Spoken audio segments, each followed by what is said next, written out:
Keluarga yang hebat bukanlah keluarga yang tanpa masalah. Bila yang dicari keluarga yang tanpa masalah, sampai ujung dunia pun tak mungkin kita menemukannya. Keluarga siapapun, sekali lagi keluarga siapapun, akan selalu berdampingan dengan aneka permasalahan. Masalah selalu datang dan pergi, bisa dari mana saja dan kapan saja, bahkan sering datang tanpa diminta. Sering pula kita sendiri yang mencari dan mengundangnya. Itu kenapa ukuran sukses sebuah keluarga bukan pada sedikit atau banyaknya masalah yang datang, namun lebih pada kemampuan menyikapinya.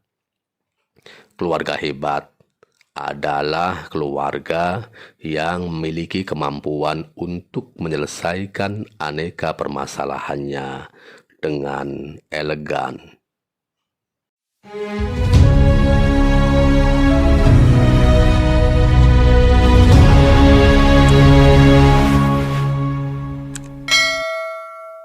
Assalamualaikum sahabat. Kita masih berbincang tentang pilar-pilar utama bangunan rumah tangga. Kali ini mengenai pilar yang keempat atau yang terakhir, yaitu musyawarah. Sebuah prinsip hidup yang kita butuhkan saat kita berinteraksi di tengah-tengah manusia lain, baik dalam skala kecil seperti keluarga maupun dalam skala-skala berikutnya yang lebih besar.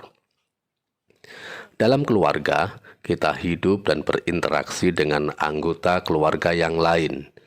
Tentu beda kepala, bisa beda pula pemikirannya, bisa beda pula kepentingannya. Berbagai beda tersebut bila tidak dikemas secara tepat, boleh jadi menjadi salah satu sumber kerawanan atau bahkan konflik yang bisa menyeret pada retak atau bahkan ambruknya bangunan rumah tangga. Nah, demi memadukan berbagai perbedaan tersebut, kemasan yang tepat adalah dengan rembukan, dialog, atau musyawarah. Sebenarnya, musyawarah dibutuhkan tidak hanya saat keluarga dirundung konflik, namun juga dalam situasi baik-baik saja sekalipun.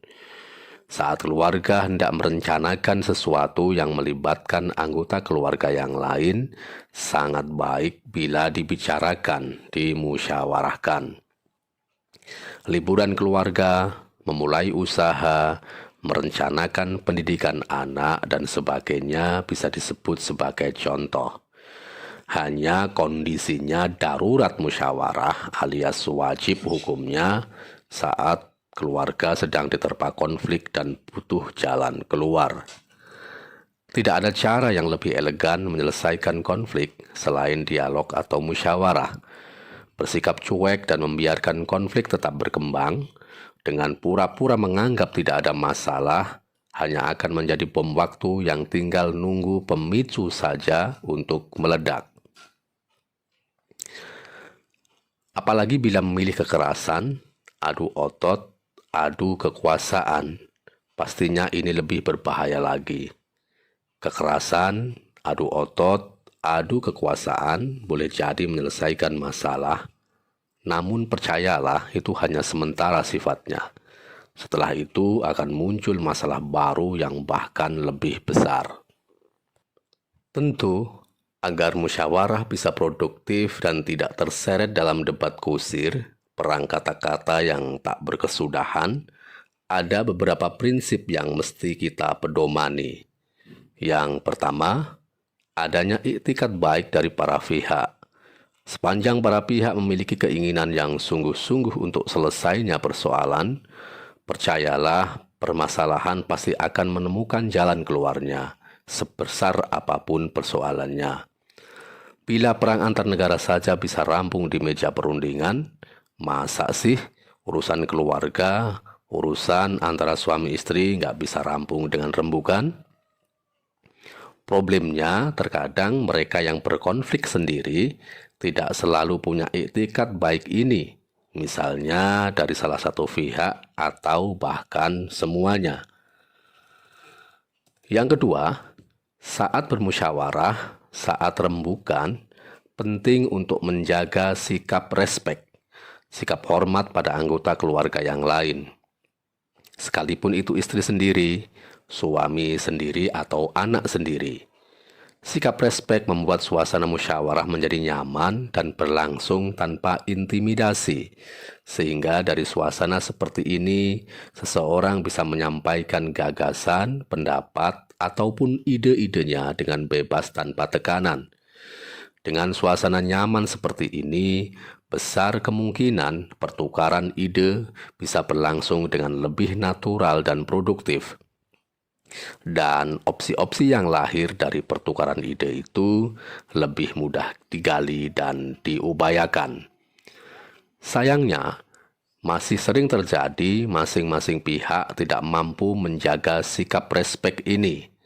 Masih banyak suasana rembukan itu dihiasi oleh sikap merendahkan, kata-kata atau kalimat yang bernada melecehkan, berolok-olok atau sikap emosional yang berlebihan. Masih banyak juga mereka yang tak mampu menahan diri untuk tidak mendikte yang lain, menunjukkan dominasi dan terkesan memaksakan kehendak. Suasana seperti inilah yang sering menjadi penghambat gagalnya sebuah rembukan untuk kemudian beralih menjadi pertengkaran. Hal penting yang ketiga, menjaga tujuan musyawarah. Apa sih sebenarnya tujuan musyawarah itu? Pastinya untuk membangun kesepakatan, merajut solusi, bukan mencari siapa yang menjadi pemenang. Masih banyak kita temukan sebuah praktek rembukan, dialog atau musyawarah yang lebih mengedepankan suasana pertarungan demi mencari kalah menang. Musyawarah diserupakan sebagai arena pertempuran ego dari masing-masing, bisa suami, istri, atau pihak lain yang terlibat dalam pembicaraan untuk sebisa mungkin memenangkan pertempuran tersebut. Tentu saja, dengan tujuan yang salah ini, suasana musyawarah menjadi kurang atau bahkan tidak kondusif, karena yang terjadi adalah upaya pembelaan diri di satu sisi dan upaya menyerang pihak yang lain. Karena itu, sangat penting sebelum musyawarah, semua pihak memahami tujuan musyawarah yang sebenarnya. Bahwa musyawarah adalah ikhtiar untuk saling membuka diri, membuka pikiran, dan membuka hati. Masing-masing menyampaikan apa yang diinginkan, dan pada saat yang sama siap menerima dari apa yang disampaikan pihak lain.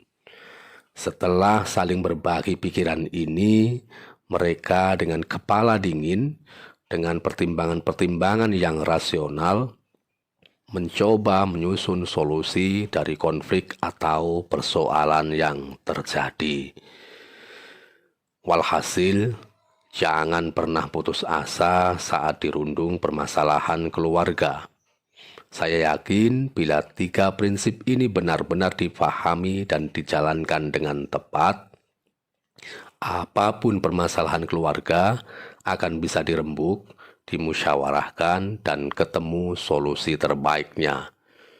Sekali lagi, bila perang antar negara saja bisa diselesaikan di meja perundingan, apalagi hanya sekedar persoalan antar anggota keluarga. Tidak sulit tentunya. Tetap happy, tetap tersenyum, jangan lupa bahagia.